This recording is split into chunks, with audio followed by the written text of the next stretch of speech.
fear is a big part of what they're experiencing. They've heard that a friend of theirs may have gone into hospital and never came out. Many seniors fear that they'll lose all their freedom. Everything they've been used to is going to be gone. Mrs. Dory was found home unresponsive this morning. I do feel bad for them because there's probably 20 things that are wrong with them, but you have to focus on the moment and what exactly they're there for.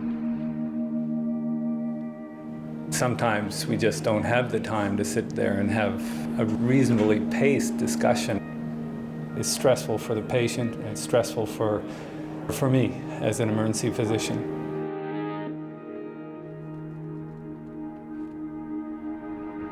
It's frustrating because there are so many things that these elderly people should have dealt with, and we just aren't able to deal with them. We have to focus on whether they'll be admitted or not. We don't have very many beds in the hospitals these days. We are often looked at as the gatekeepers to inpatient care or even for access to a chronic care facility. No, I don't want to go in a nursing home.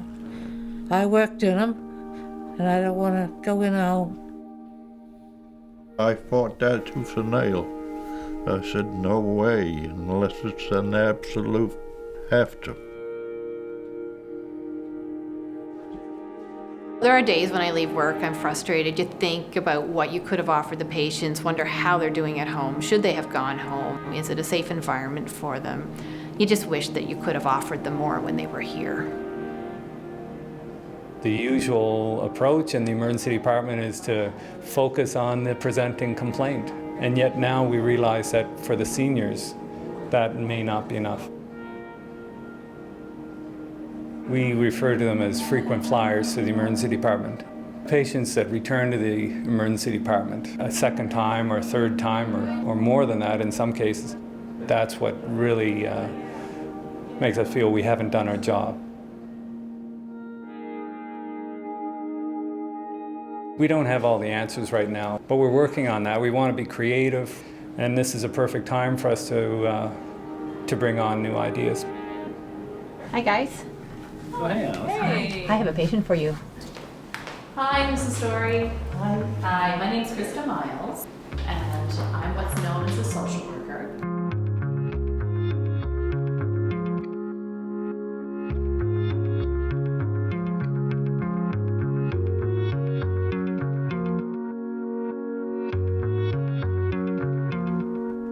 How do you do getting in and out of a chair or getting in and out of your bed?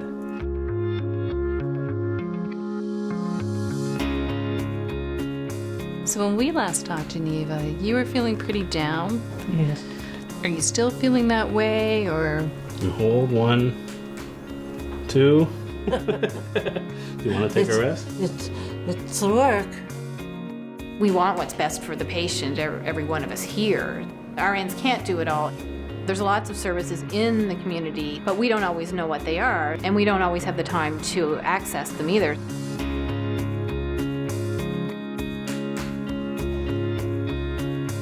We're independent. We want to be on our own, in our own place, as long as it is humanly possible.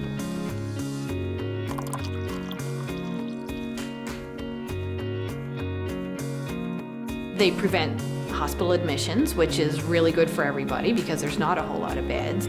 You just have a good sense that they're getting the best that they deserve and need at home. This is a beautiful shower that you've had installed. You've got some nice grab bars in there to hold on to. Ultimately, I'm just trying to answer the question that the patient came in the door for. And very often the question is, am I going to be okay? And I feel that, yes, we can much more confidently say, yes, you will be okay.